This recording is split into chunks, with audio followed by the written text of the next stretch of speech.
Hi, this is a Value Updates YouTube channel. நம்ம value update channel பார்த்திங்கன்னா எக்ஸ்க்ளூசிவாக மக்களுக்கு சட்டம் தெரிவதற்காக மட்டுமே நம்ம பதிவை சட்டப்பதிவை செய்து கொண்டு வருகிறோம்.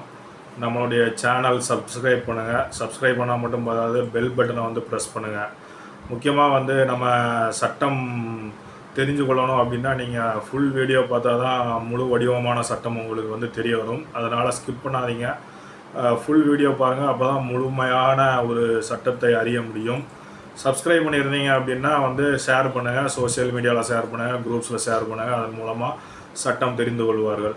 இன்றைக்கி நம்ம பார்க்க போகிற விஷயம் என்னன்னு பார்த்தீங்கன்னா, பரஸ்பர சம்மத விவாகரத்து, அதாவது மியூச்சுவல் கன்சன்ட் டைவர்ஸ்னு சொல்லுவாங்க. இது ஹிந்து மேரேஜ் ஆக்டில் செக்ஷன் 13B அப்படிங்கிற இதில் வரும். இது சம்பந்தமான முழு விவரங்களும் மிகவும் தெளிவாக நம்ம பார்க்க போகிறோம். அதனால் முழுமையாக இந்த காணொலியை பாருங்கள். பரஸ்பர சம்மத விவாகரத்தில் 4 படி இருக்குது, 4 ஸ்டெப்ஸ், 4 ஸ்டேஜஸ் இருக்குது நீதிமன்றத்தில். இந்த பரஸ்பர சம்மதத்துடன் விவாகரத்து பரிசீலிக்கிறவங்க இதை கண்டிப்பாக தெரிஞ்சுக்கிடணும். விவாகரத்துக்கு போகிறதுக்கு பதிலாக வாழ இயலவில்லை என்பவர்கள் பரஸ்பர சம்மத விவாகரத்துக்கு போகிறது மன அமைதியை தரும், சூழ்நிலைகள் சரி செய்யும் அப்படிங்கிறத நம்ம தெரிவிச்சுக்கிறோம். இதில் பார்த்திங்கன்னா பரஸ்பர சம்மதத்துடன் விவாகரத்து அப்படிங்கிறது நம்ம நாட்டில் ஒரு சட்டப்பூர்வ செயல்முறையாக கருதப்படுது. இது திருமணமான தம்பதிகள் தங்கள் திருமணத்தை இணக்கமாக முடிக்க ஒரு வழிவகை செய்யுது அப்படிங்கிறத நம்ம பதிவு பண்ணுறோம்.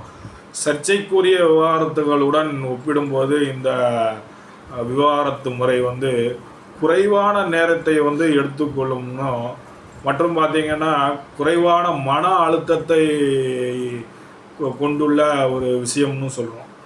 இங்கு சட்ட விதிகள், புதிய நடைமுறைகள், நீதிமன்றத்தின் விருப்பப்படி 6 மாதம்தான் வழக்கில் முடிச்சிடலாம். 6 மாத கூலிங் ஆஃப் காலம் ஒன்று இருக்குது. அதனால் நம்ம அந்த 6 மாதங்களை கொடுக்குறோம். அப்படி இருந்தாலுமே அதை அதுக்கு 6 மாதத்துக்கும் எக்ஸம்ஷன் இருக்கிறது. அந்த எக்ஸம்ஷனையும் நம்ம பயன்படுத்தியிருக்கலாம் சில நேரங்களில். விவாகரத்து ஆவணங்கள் எவ்வாறு இப்போ நம்ம பார்க்க போகிறது விவாகரத்து ஆவணங்களை எவ்வாறு வரைவது, அதாவது வழக்கு அல்லது தீர்வு ஒப்பந்தம், மனு மற்றும் குழந்தை காவல் தொடர்பான அம்சங்கள் உட்பட இந்தியாவில் பரஸ்பர சம்மதத்துடன் விவாகரத்தை நாடும் வாழ்க்கை துணைவர்களுக்கான முக்கியமான பரிசீலனை என்ன அப்படிங்கிறத நம்ம பார்க்க போகிறோம். இப்போ இந்த பிரிவு 13B அப்படிங்கிற பிரிவு இந்து திருமண சட்டம் 1955 தான் இந்த மியூச்சுவல் கன்சன்ட் டைவர்ஸை நம்ம தாக்கல் பண்ணுவோம் நீதிமன்றத்தில். இந்த பிரிவு, இந்த சட்டம் யாருக்கெல்லாம் பொருந்தும் அப்படின்னு பார்த்தீங்கன்னா, இந்துக்களுக்கு, பௌத்தர்களுக்கு, சமணர்களுக்கு மற்றும் சீக்கியர்களுக்கு மட்டும் இந்த இந்து திருமண சட்டம் 1955 பொருந்தும். பிரிவு 13Bயில் மியூச்சுவல் கன்சன்ட் டைவர்ஸ், அதாவது பரஸ்பர சம்மத விவாகரத்து பெற்றுக்கொள்ளலாம். இந்த பிரிவு பரஸ்பர ஒப்புதலின் மூலம் விவாகரத்து செய்ய வழிவகை செய்கிறது அப்படிங்கிறதும், வாழ்க்கை துணைவர்கள் குறைந்தது 1 வருடமாவது பிரிந்து வாழ்ந்திருக்க வேண்டும் என்றும் வலியுறுத்துது. அவர்கள் திருமணத்தை முறித்து கொள்ள பரஸ்பரமாக ஒப்பு கொண்டிருக்க வேண்டும் என்றும் சொல்லப்படுகிறது இந்த பிரிவில். அடுத்து பார்த்திங்கன்னா பிரிவு 28 சிறப்பு திருமண சட்டம் 1954, அதாவது ஸ்பெஷல் மேரேஜ் ஆக்ட் 1954 செக்ஷன் 28 அப்படிங்கிறது கலப்பு திருமணத்திற்காக இந்த சட்டம் வச்சுருக்காங்க. கலப்பு திருமணம் அப்படிங்கிறது ஒரு இந்து இஸ்லாமியரை கல்யாணம் பண்ணுவது, இந்து சீக்கியரை கல்யாணம் பண்ணுவது, சீக்கியர் வேறு ஒரு மதத்தை கல்யாணம் பண்ணுவவர்களெல்லாம் இந்த சட்டத்தின் கீழ் தான் நீங்கள் மியூச்சுவல் கன்சன்ட் டைவர்ஸ் அப்ளை பண்ண முடியும் அப்படிங்கிறது நம்ம தெரிவிச்சுக்கிறோம். அடுத்து வந்து பார்த்தீங்கன்னா பிரிவு 10A விவாகரத்து சட்டம் 1869, டைவர்ஸ் ஆக்ட் 1869 செக்ஷன் 10A அப்படிங்கிற சட்டம் வந்து கிறிஸ்தவர்களுக்கு மட்டுமே பொருந்தக்கூடியது. இது வந்து கிறிஸ்தவர்களுக்கு இந்த சட்டத்தின் கீழ் வந்து பரஸ்பர ஒப்புக்கொண்டு பிரிவது வந்து அனுமதிக்கிறது. இந்த சட்டத்தின் கீழ் வந்து நீதிமன்றத்தில் வந்து வழக்கு தாக்கல் பண்ணி மியூச்சுவல் கன்சென்ட் டிவோர்ஸ் வாங்கிக்கிடலாம். இந்த 3 சட்டம். இப்போ நம்ம பார்க்க போகிறது பரஸ்பர சம்மத விவாகரத்துக்கான நடைமுறை 4 படிகள் நீதிமன்றத்தில் இருக்கிறது. அது என்ன? முதல் படி என்னன்னு பார்த்தீங்கன்னா கூட்டு மனு. அதாவது விவாகரத்து பெறுவர் தம்பதிகள் மனைவி கணவன் இருவரும் வந்து கூட்டாக ஒரு மனுவை தாக்கல் செய்வது. அதாவது கூட்டு மனு என்ன அப்படின்னு பார்த்தீங்கன்னா வரும் குடும்ப நீதிமன்றத்தில் கூட்டு மனுவை வந்து தாக்கல் செய்ய வேண்டும். மனுவில் வந்து அவர்கள் 1 வருடமாக பிரிந்து வாழ்ந்து வருவதாகவும் திருமணத்தை குறித்து கொள்ள பரஸ்பரம் முறித்து கொள்ள பரஸ்பரம் ஒப்புக்கொண்டதாகவும் குறிப்பிட வேண்டும். மனுவில் 2 தரப்பினரும் கையெழுத்திட வேண்டும் ஒப்புக்கொண்டு அப்படிங்கிறது. 2வது படி என்னன்னு பார்த்தீங்கன்னா குளிர்விக்கும் காலம், கூலிங் ஆஃப் பீரியட் அப்படின்னு சொல்லுவாங்க. அது எதற்காக வந்து சட்டம் கொடுத்திருக்கிறது அப்படின்னு நம்ம பார்க்கும்பொழுது, முதல் மனு தாக்கல் செய்த நாளிலிருந்து 6 மாத காலம் வந்து அவகாசத்தை நீதிமன்றம் கட்டாயப்படுத்துது அப்படிங்கிற ஒரு விஷயம் இருக்குது. இந்த காலம் வந்து தம்பதியினர் வந்து தங்கள் முடிவை மறுபரிசீலனை செய்ய அனுமதிக்கிறது. அதாவது சேர்ந்து வாழ வந்து ஒரு வாய்ப்பு கிடைக்கும், பேச்சுவார்த்தையின் மூலமாக தீர்த்து கொள்ளலாம் அப்படின்னு இந்த 6 மாதம் வந்து சட்டம் வந்து இயற்றப்பட்டிருக்கிறது. இந்த நேரத்தில் வந்து தம்பதியினர் வந்து சமரசம் செய்வதற்கான சாத்தியக்கூறுகளை ஆராய்வார்கள் என்று எதிர்பார்க்கிறது நீதிமன்றம். அதாவது கூட்டு மனுவை தாக்கல் செய்த பிறகு விவாகரத்து பற்றி பார்த்தீங்கன்னா மறுபரிசீலனை செய்ய நீதிமன்றம் அடுத்த 6 மாத கால அவகாசத்தை தம்பதியினருக்கு வழங்குகிறது. மேலும் சமரசம் ஏற்படுவதற்கான வாய்ப்பு இருந்தால் விவாகரத்தை இறுதி செய்வதற்கு முன்பு ஒரு ஆலோசகர் மற்றும் மத்தியஸ்தரின் உதவியுடன் நீதிமன்றம் அவர்கள் தங்கள் பிரச்சனைகளை தீர்த்து முயற்சி செய்யலாம், செய்து சேர்ந்து போகலாம். இது ஒன்று. இதுதான் வந்து சொல்லப்பட்டிருக்கிறது. கூலிங் ஆஃப் காலத்திற்கு வந்து எக்ஸம்ஷன், அதாவது விலக்கு வந்து செய்ய முடியும். அந்த 6 மாத காலம் தேவையில்லை அப்படிங்கிறது செய்ய முடியும். ஒரு எக்ஸம்ஷன் இருக்குது. என்னன்னு நம்ம பார்க்கலாம். ஆண்மையற்றவராக இருக்கிறார்கள், ஆணோ பெண்ணோ, அப்படி என்றால் கூலிங் ஆஃப் பீரியடுங்கிறது தேவையில்லை. ஏன் அப்படின்னா அதில் வந்து கன்சம்ஷன் இருக்காது. உங்களுக்கு வந்து வாழ்க்கை வந்து நடத்த வந்து வாய்ப்பே இல்லை அப்படிங்கிற போது அதை வந்து நீதிமன்றம் வந்து ஒரு எக்ஸம்ஷன் விதிவிலக்காக அந்த இம்பார்ட்டன்ஸியை எடுத்து அந்த 6 மந்த் கூலிங் ஆஃபை வந்து எக்ஸம் பண்ணிடுவாங்க. இது சம்பந்தமாக வேறு ஒரு வழக்கில் வந்து உச்சநீதிமன்றம் சொல்லியிருக்கிறது என்னன்னு பார்த்தீங்கன்னா, அமர்தீப் சிங் வழக்கு வெர்சஸ் ஹர்வின் கவுர் வழக்கு.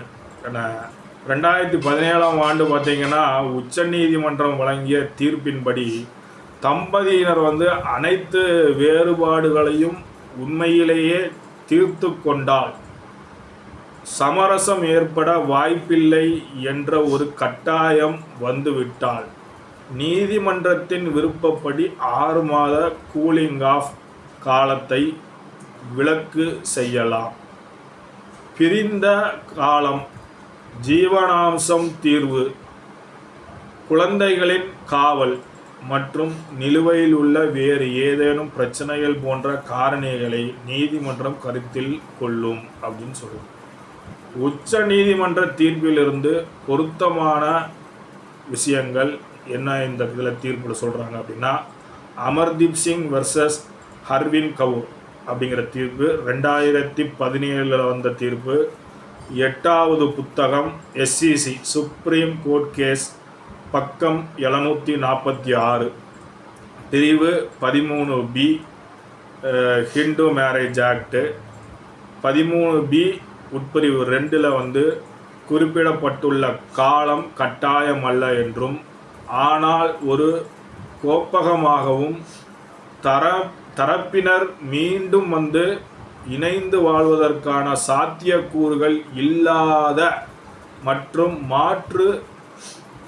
மறு வாழ்வுக்கான வாய்ப்புகள் உள்ள ஒவ்வொரு வழக்கின் உண்மைகள் மற்றும் சூழ்நிலைகளிலும் நீதிமன்றம் தனது விருப்பப்படி செயல்பட வந்து உத்தரவு பிறப்பித்திருக்கிறது. இது வந்து ரெண்டாவது படி வந்து நம்ம என்னென்னு பார்த்தோம், ரெண்டாவது ஸ்டெப்பு. தேர்ட் ஸ்டெப் என்னென்னு பார்த்தீங்கன்னா, இரண்டாவது இயக்கம், இரண்டாவது மனு, அதாவது ப்ரூஃப் அஃபிடவிட் ஃபைல் பண்ணுறது, ப்ரூஃப் சப்மிட் பண்ணுறது. கூலிங் ஆஃப் காலத்திற்கு பிறகு அல்லது அதன் விலக்கு இருந்தால் விலக்குக்கு பிறகு தம்பதியினர் வந்து நீதிமன்றத்தில் வந்து இரண்டாவது மனுவை வந்து தாக்கல் செய்ய வேண்டும். அதுதான் ப்ரூஃப் அஃபிடவிட். இந்த விசாரணையின் போது சம்மதத்தின் உண்மைத்தன்மை மற்றும் தீர்வு விதிமுறைகளை நீதிமன்றம் சரிபார்க்கும். அதாவது யாரும் யாரையும் கட்டாயப்படுத்தவில்லை, கட்டாயப்படுத்தாமல் ஆணும் பெண்ணும், அதாவது கணவனும் மனைவியும் மனம் உயர்ந்து பிரிகிறார்கள் என்பதை நீதிமன்றம் வந்து இதில் வந்து சரிபார்க்கும். இந்த விசாரணைக்கு இரு தரப்பினரும் நீதிமன்றத்தில் நேரில் ஆஜராக வேண்டும். அடுத்து நாலாவது படி ஸ்டெப் 4, விவாகரத்து ஆணை வந்துடும். இது முடிஞ்ச பிறகு 2 பேரும் பரஸ்பரமாக நீதிமன்றத்தில் நீதிபதி முன்பு ஒப்புக்கொண்டால் விவாகரத்து ஆணை. மனுவில் உண்மைத்தன்மை மற்றும் பரஸ்பர சம்மதத்தின் நீதிமன்றம் திருப்தி அடைந்துட்டாங்க அப்படின்னா அது விவாகரத்து ஆணையை வழங்கி பிரிவினை சட்டப்பூர்வமாகவும் பிணைப்பாகவும் ஆக்குகிறது அப்படிங்கிறது ஒரு விஷயம். அடுத்து பார்த்தீங்கன்னா, விவாகரத்து ஆவணங்களை எப்படி வந்து வரைவது, அதாவது விவாகரத்து மனு அல்லது தீர்வு ஒப்பந்தத்தை எப்படி நம்ம வந்து டிராஃப்ட் பண்ணணும், என்னெல்லாம் வந்து முக்கியமான கூறுகள். பரஸ்பர சம்மத விவாகரத்துக்கு, அதாவது மியூச்சுவல் கன்சென்ட் டைவர்ஸுக்கு ஒரு விரிவான மனு அல்லது தீர்வு ஒப்பந்தம் மிக முக்கியமானது. அதில் என்ன காரணிகள் இருக்க வேண்டும் என்றால், சொத்துக்கள் மற்றும் பொறுப்புகளின் பிரிவு, சொத்து, அசையும் அசையா சொத்து, வங்கி கணக்குகள் மற்றும் முதலீடுகள் போன்ற கூட்டு சொத்துக்களை எவ்வாறு பிரிப்பது, அதேபோல் எந்த ஒரு கூட்டு கடன்கள் அல்லது பொறுப்புகளையும் இரு தரப்பினரும் வந்து ஒப்புக்கொள்ள வேண்டும், அதையும் எப்படி தீர்ப்பது என்பது. பராமரிப்பு, ஜீவனாம்சம், அதாவது ஜீவனாம்சம் கொடுப்பது. யாருனாலும் ஜீவனாம்சம் கேட்கலாம், ஆணும் கேட்கலாம், பெண்ணும் கேட்கலாம். வாழ்க்கை துணைவர்களில் ஒருவர் மற்றவருக்கு வழங்க வேண்டிய ஜீவனாம்சம் அல்லது பராமரிப்பு தொகை மற்றும் விதிமுறைகள், அதற்கான விதிமுறைகள் ஒப்பந்தத்தில் குறிப்பிட வேண்டும். இது வந்து ஒரு முறை மொத்த தொகையாகவோ அல்லது குறிப்பிட்ட கால இடைவேளையில் செலுத்தும் தொகையாகவோ கூட நாம் இருக்கலாம், வரைவு செய்யலாம் அந்த மனுவில், அந்த மியூச்சுவல் கன்சென்ட் டைவர்ஸ் மனுவில். குழந்தை பராமரிப்பு மற்றும் அது சம்பந்தமான விஷயங்களையும் அந்த மியூச்சுவல் கன்சென்ட் டைவர்ஸ் பெட்டிஷனில் போடணும். அது என்ன, தம்பதியருக்கு வந்து குழந்தைகள் இருந்தால் ஒப்பந்தத்தில் காவல், வருகை உரிமைகள் மற்றும் குழந்தை ஆதரவுக்கான விதிமுறைகள் இருக்க வேண்டும். இது பரஸ்பரமாக வந்து கணவனும் மனைவியும் சேர்ந்து எடுத்து அந்த மியூச்சுவல் கன்சென்ட் டைவர்ஸில் பெட்டிஷனில் நம்ம போட்டு கையெழுத்து போட்டு ஒப்புக்கொள்கிறதுக்கு செஞ்சால் மிகவும் வசதியாக இருக்கும். குழந்தையின் நலன் மிக முக்கியமானது. மேலும் ஒப்பந்தத்தை அங்கீகரிக்கும் போது நீதிமன்றம் எதை வந்து கருத்தில் கொள்கிறதுனா, வேறு ஏதேனும் பரஸ்பர ஒப்பந்தங்கள் என்ன அப்படின்னு பார்த்தீங்க அப்படின்னா, வீட்டு பொருட்கள் இருந்தால் அது சம்பந்தமாக வரைவு செய்வது, செல்ல பிராணிகள் மற்றும் பிற தொடர்புடைய விஷயங்களை பிரிப்பது போன்ற பிரச்சனைகள் இந்த வரைவு, அதாவது பெட்டிஷனில் வந்து நீங்கள் வந்து ஒரு கிளாஸாக வந்து ஒரு பேராகிராஃபாக கொண்டு வந்துக்கலாம். குழந்தை பராமரிப்பு, குழந்தைகள் சம்பந்தப்பட்ட வழக்குகளில் பார்த்திங்கன்னா நீதிமன்றம் குழந்தையின் நலனுக்கு முன்னுரிமை அளிக்கும் அப்படிங்கிறது மிகவும் முக்கியமானது. குழந்தை பராமரிப்பு என்ன அப்படின்னா கூட்டுக்காவல். பெற்றோர் இருவரும் தங்கள் பராமரிப்பை பகிர்ந்து கொள்கிறார்கள் அப்படின்னா, ஆனால் குழந்தை ஒரு பெற்றோருடன் வாழ்கிறது, மற்ற பெற்றோருக்கு பார்வையிடும் உரிமை உண்டு அப்படிங்கிறத நம்ம சொல்கிறோம். உடல் ரீதியான காவல். குழந்தை ஒரு பெற்றோருடன் வசிக்கிறது, மற்ற பெற்றோருக்கு பார்வையிடும் உரிமை உண்டு. சட்ட பாதுகாப்பு. குழந்தையின் கல்வி, சுகாதாரம் மற்றும் நலன்புரிய தொடர்பான முடிவெடுக்கும் உரிமைகள் பெற்றோர் இருவரும் தக்க வைத்து கொள்கிறார்கள் அப்படிங்கிறது. விரைவான விவாகரத்து இந்த விவாகரத்து அனைத்து ஆவணங்களும் முழுமையாகவும் சரியாகவும் தாக்கல் செய்யப்பட்டுள்ளதா என்பதை உறுதிப்படுத்தி கொள்ளும் நீதிமன்றம். அனைத்து விதிமுறைகளிலும் பரஸ்பர ஒப்பந்தம் உண்மையானதாகவும் மறுக்க முடியாததாகவும் இருக்கிறதா என்று நீதிமன்றம் உற்று நோக்கும்.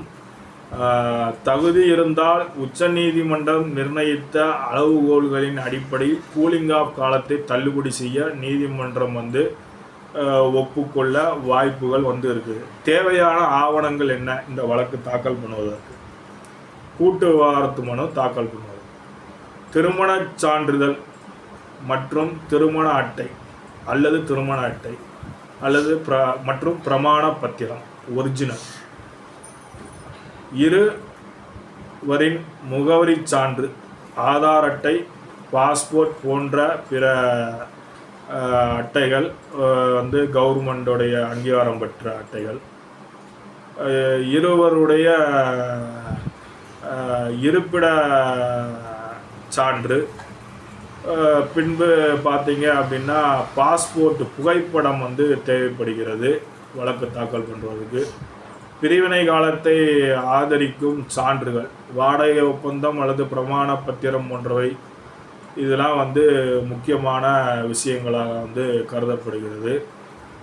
இந்த விஷயங்கள்லாம் இருந்தது அப்படின்னா நீங்கள் நீதிமன்றத்தில் தாக்கல் செய்து நீங்கள் கஷ்டப்பட்டு கேஸ் நடத்தி டைவர்ஸ் வாங்க வேண்டாம். சேரவே முடியலை அப்படின்னா நீங்கள் கண்டிப்பாக மியூச்சுவல் கன்சென்ட் டைவர்ஸுக்கு போயிடலாம். மனம் மிகவும் சஞ்சலப்படாமல் காலதாமதம் இல்லாமல் 6 மாதங்களுக்கு பின்பாக உங்களுக்கு விவாகரத்து கிடைத்துவிடும். இது ஒரு விஷயம் முக்கியமானது, தெரிந்து கொள்ள வேண்டும் என்று நாம் பதிவிடுகிறோம். நம்ம channel value updates legal channel subscribe பண்ணுங்கள், பெல் பட்டனை ப்ரெஸ் பண்ணுங்கள், மறந்துடாதீங்க. ஷேர் பண்ணுறது ரொம்ப அவசியம். மக்கள் சட்டம் தெரிந்து வருவார்கள். நன்றி, வணக்கம்.